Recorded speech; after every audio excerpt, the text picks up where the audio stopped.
The family dinner turned ugly when his sister slammed her glass down and screamed, "You'll never be good enough for my brother." My husband laughed and said, "She's just looking out for me." I smiled and pulled out a letter. "Then you'll love what she wrote to my lawyer." Her face went white as the room fell silent. I never thought a family dinner could explode into such chaos, but here we are. My husband, Daniel, and I had been married for 3 years. Our relationship had its ups and downs, like any marriage, but we always found our way back to each other. However, his sister, Olivia, had been a constant thorn in my side. From the moment we announced our engagement, Olivia made it clear that she didn't think I was good enough for her brother. Her passive-aggressive comments and icy stares had become the norm at family gatherings. That evening, the dining room was filled with the aroma of roasted chicken and freshly baked bread. The table was set meticulously, reflecting the Southern charm that Daniel's family prided themselves on. As we all settled into our seats, I couldn't shake the feeling that tonight would be different. The conversation started innocuously enough, discussions about work, the latest news, and neighborhood gossip. But as the meal progressed, Olivia's remarks became sharper. "So, Daniel," Olivia began, swirling the wine in her glass, "have you ever thought about what your life would be like if you hadn't settled down so quickly?" Daniel chuckled nervously. "I think I made the right choice, Liv." She smirked. "I don't know. Seems like you had so much potential. It's just, some people can be anchors." The room fell silent. I felt my cheeks flush, but I held my tongue. Trying to defuse the tension, I said, "Olivia, I understand that family looks out for each other, but perhaps we can keep the conversation positive?" She slammed her glass onto the table, the sound echoing through the room. "You'll never be good enough for my brother," she spat, her eyes burning with contempt. Daniel placed a hand on her arm, attempting to calm her. "Liv, that's enough." But she shrugged him off. "I'm just looking out for you." Daniel sighed. "She's just looking out for me." I took a deep breath, reaching into my purse. "Well, Olivia," I said, pulling out a folded letter, "then you'll love what you wrote to my lawyer." Her face went white as the room fell into a stunned silence. I unfolded the letter, my hands steady despite the adrenaline coursing through me. "This," I began, "is a letter you sent to my attorney last month. In it, you express concerns about my fitness as Daniel's wife and suggest that perhaps an investigation into my past might reveal unsavory details." Daniel's brow furrowed. "What?" "Olivia, is this true?" She stammered. I thought she might be hiding something. I was protecting you." I continued, "You went so far as to hire a private investigator to dig into my history. Imagine my surprise when my lawyer informed me of your initiative." Daniel turned to her, his voice low and filled with disappointment. "Liv, how could you? This is beyond overstepping." She looked around the table, seeking support, but found none. Her parents looked down, ashamed. I stood up, placing the letter on the table. "I have nothing to hide, Olivia. But your actions have consequences. I've spoken with my attorney about a restraining order. I won't tolerate this invasion of my privacy." Tears welled in her eyes. "Daniel, you have to understand. I was doing this for you." He shook his head. "No, Olivia. You did this for yourself. You need to leave." She stood abruptly, her chair scraping against the hardwood floor, and stormed out of the house. The front door slammed behind her, leaving an oppressive silence in her wake. Daniel turned to me, his eyes filled with regret. "I'm so sorry." I had no idea she would go this far. I nodded. "I know. But we need to set boundaries. This can't happen again." He took my hand, squeezing it gently. "Agreed." That night, as we lay in bed, Daniel held me close. The weight of the evening pressed down on us, but there was also a sense of relief. The truth was out, and we could begin to heal. In the days that followed, Olivia reached out with apologies, but I maintained my distance. Trust, once broken, isn't easily mended. Family dynamics are complex and loyalty can blur the lines of right and wrong. But standing up for oneself, even in the face of familial opposition, is crucial. As Daniel and I moved forward, We did so with a renewed commitment to each other, understanding that our bond was ours to protect, no matter the challenges that came our way. 3 weeks passed after that dinner.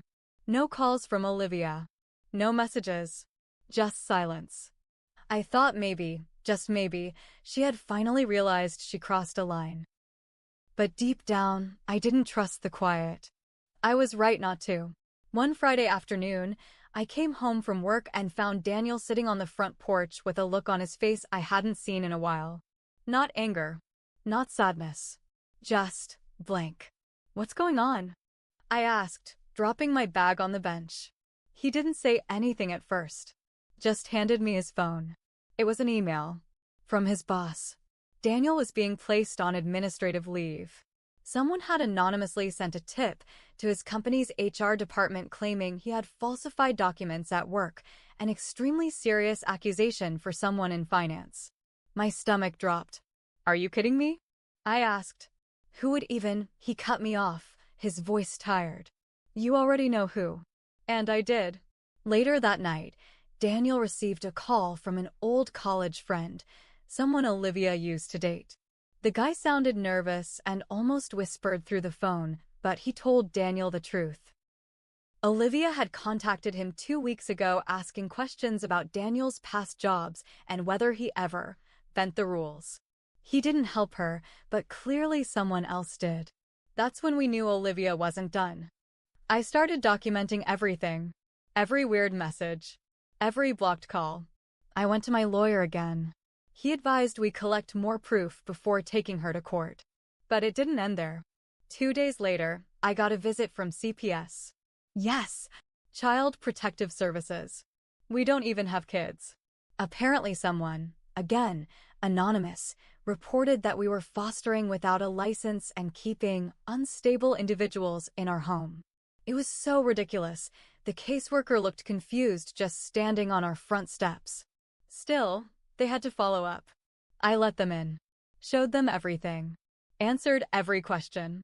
They left, embarrassed, and told us it would be closed out as a false report. Daniel looked at me that night, eyes red. "She's trying to break us." I nodded. "We won't let her." That weekend, we went to his parents' house. I wanted it to be calm, to just explain what was happening. But when we got there, Olivia was sitting at the kitchen table, sipping coffee like nothing ever happened.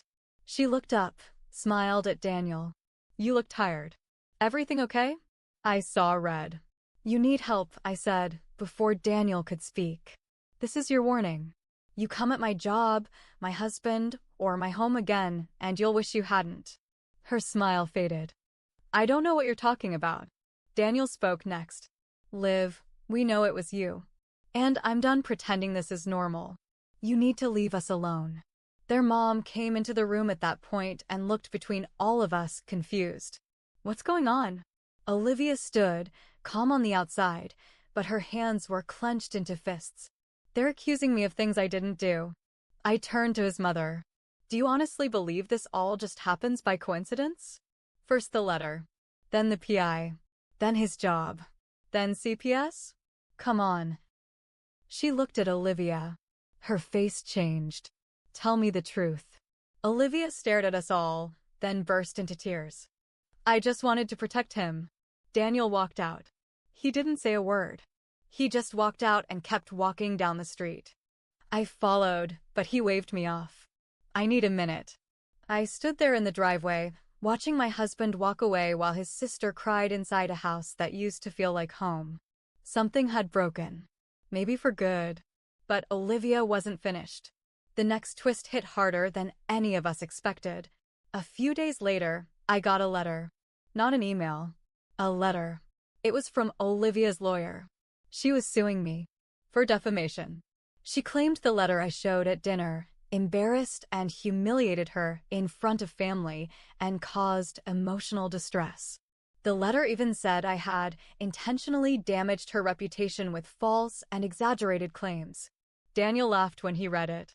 "She's lost it." But my lawyer wasn't laughing. "She's trying to flip the script," he said. "She's creating noise to distract from her actions. But it's going to backfire." We started preparing.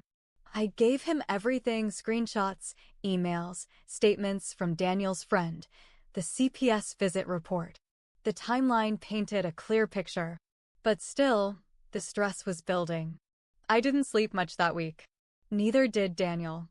Then, one night, while we were watching a movie trying to distract ourselves, Daniel's phone buzzed. It was a text from a number he didn't recognize. All it said was, "You should have picked someone better." That was it. No name, no context. But we knew. We traced the number to a burner phone. Daniel's tech friend did a quick dig and found the phone was activated a week ago in a store 5 miles from Olivia's apartment. We reported it. We gave the police the full story. They said they'd look into it. But Olivia was careful. She was always careful. And then, just when we thought things couldn't get worse, Daniel's company called. They cleared him. He was allowed to return to work. No wrongdoings. No record. It was the first one we had in weeks. But the relief was short-lived, because what Olivia did next was something I never saw coming. So Daniel went back to work, and for the first time in weeks, we thought maybe we'd caught a break. The relief didn't last long. About 4 days into him being back at the office, I got a call from our HOA president. Friendly woman. Always kind. She said, "Hi, just a quick heads up, we received an anonymous complaint about your yard. Something about unlicensed renovations and rodents." I actually laughed at first. I thought she was joking. She wasn't. Someone had sent in a report to the HOA accusing us of doing illegal construction in our backyard and attracting pests due to improper waste disposal. The president said she was required to come check it out, but she clearly didn't believe it either. She came over, walked around, saw nothing, shook her head and said, "Someone's messing with you." I didn't even bother guessing anymore. Olivia had taken revenge and turned it into a full-time hobby. And then, the real twist dropped. Daniel's mom called me one afternoon. Hesitant. Voice shaky. "Can I talk to you? Just you?" I met her at a little coffee shop near her house. She looked pale, like she hadn't slept. She didn't order anything. Just sat down and took out her phone. She slid it across the table. I shouldn't have looked. But Olivia left her iPad at our house. It wasn't locked. I found her notes app open. I picked up the iPad and looked. My heart skipped. There were lists. Literal lists. Ways to ruin her rep, places to post anonymously, fake reviews about her business. I do small business consulting from home. Fake diary entries in case I need to show them to someone. I scrolled down and saw draft messages. Emails. Stories she planned to tell. Some were things like, "She's emotionally abusive to Daniel," and "She's obsessed with money," all completely made up. There were even photos attached, screenshots of MY social media, edited to look like I was bragging about taking money from Daniel's accounts. So badly photoshopped it was almost laughable. I stared at Daniel's mom. Did she send any of this? She shook her head. I don't know. But if she's writing it down, she's thinking about it. I asked if I could take pictures. She nodded. Then she said something I'll never forget. "I love my daughter, but I'm scared of what she's becoming." We added all of it to the case file. My lawyer was furious. He said Olivia's behavior was getting dangerously close to criminal harassment. And then, boom, we got a letter from a local reporter. They wanted to confirm a story before printing it. Something about me being investigated by the IRS for fraud. At that point, I was done. I had Daniel call the guy and set up a meeting. We met him at a diner and gave him everything. All the background. The letter from dinner. The CPS visit. The harassment. The lawsuit. The fake social posts. Everything. The reporter nodded the whole time. At the end, he said, "Okay. That's what I needed. I'm not printing anything." Turned out Olivia had tried to leak a story about me anonymously, and the reporter decided to check before running with it. So now we knew Olivia wasn't just trying to destroy my personal life. She wanted to ruin my name publicly. And yet, she still wasn't finished. 1 week later, I received a letter from a private school across town. It was addressed to me. It said, We've reviewed your request for employment and have decided not to proceed due to background concerns. I had never applied to that school, but someone used my name, my phone number, my old resume, then sent in anonymous character references pointing to online rumors and legal complaints, all of which Olivia either created or triggered. I broke down crying that night. Daniel held me, saying over and over, "She won't win. She won't win." But I didn't feel strong anymore. Until the next morning, when Daniel made a decision. He filed a police report. Then we filed for a real restraining order. We hired a digital forensics expert to track everything. That included the emails, the fake accounts, the phone records. It took weeks, but the connections started to line up.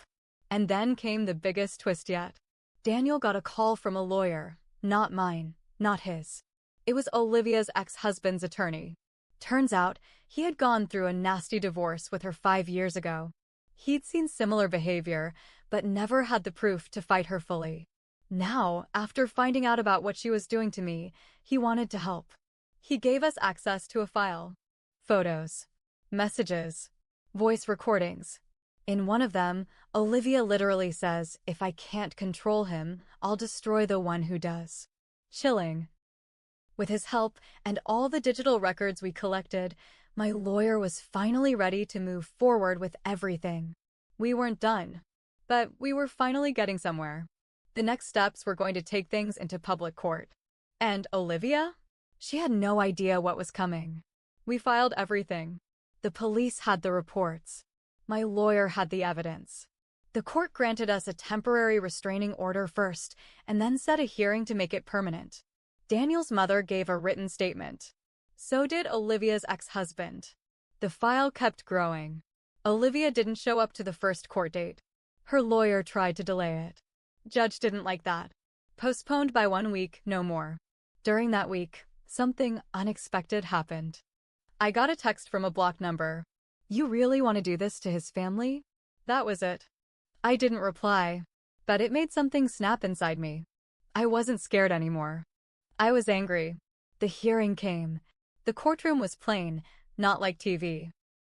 Olivia came in wearing a soft beige sweater, hair pulled back, face blank. Like she was the victim. She barely looked at me. Daniel sat beside me, jaw tight.